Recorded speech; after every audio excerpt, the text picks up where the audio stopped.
പ്രക്ഷോഭത്തിനൊരുങ്ങി തൃശൂരിലെ പുലിക്കളി സംഘങ്ങൾ. കേന്ദ്രമന്ത്രി സുരേഷ് ഗോപി പ്രഖ്യാപിച്ച ധനസഹായം ലഭിക്കാത്തതിനെ തുടർന്നാണ് പ്രക്ഷോഭത്തിനൊരുങ്ങുന്നത്. ജില്ലാ കലക്ടറെയും സുരേഷ് ഗോപിയെയും നേരിട്ട് കണ്ട് പരാതി പറയും. തുടർന്ന് ഫലം കണ്ടില്ലെങ്കിൽ സമരത്തിലേക്ക് നീങ്ങുമെന്നും സംഘാടകർ പറഞ്ഞു. തൃശൂരിൽ നടന്ന യോഗത്തിലാണ് ഇത്തരമൊരു തീരുമാനത്തിലേക്ക് പുലിക്കളി സംഘങ്ങൾ നീങ്ങിയത്. ഓണത്തോടനുബന്ധിച്ച് നടക്കുന്ന തൃശൂരിലെ പ്രധാന ആഘോഷങ്ങളിൽ ഒന്നാണ് പുലിക്കളി.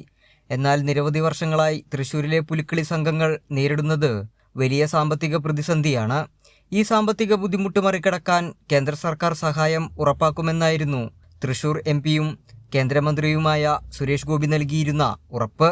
എന്നാൽ അത് പാലിക്കപ്പെടാത്ത സാഹചര്യത്തിലാണ് പുലിക്കളി സംഘങ്ങൾ പ്രതിഷേധവുമായി എത്തിയത്. ദിവസമാണ് 11 ടീമുകൾ പങ്കെടുത്ത യോഗം നമ്മൾ നടന്നിരുന്നു. ആ യോഗ തീരുമാനപ്രകാരം നമ്മൾ വീണ്ടും ഒരു റീപെറ്റീഷൻ ത്തിനും അതുപോലെ തന്നെ കേന്ദ്ര ടൂറിസം വകുപ്പിനും കത്ത് നൽകണമെന്നാണ് തീരുമാനിച്ചിട്ടുള്ളത്.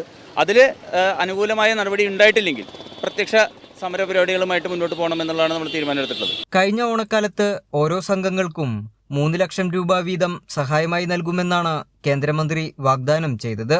തുക ലഭ്യമാക്കാൻ സംസ്ഥാന സർക്കാരിന് ആവശ്യമായ രേഖകൾ സമർപ്പിക്കണമെന്നും സുരേഷ് ഗോപി പറഞ്ഞിരുന്നു.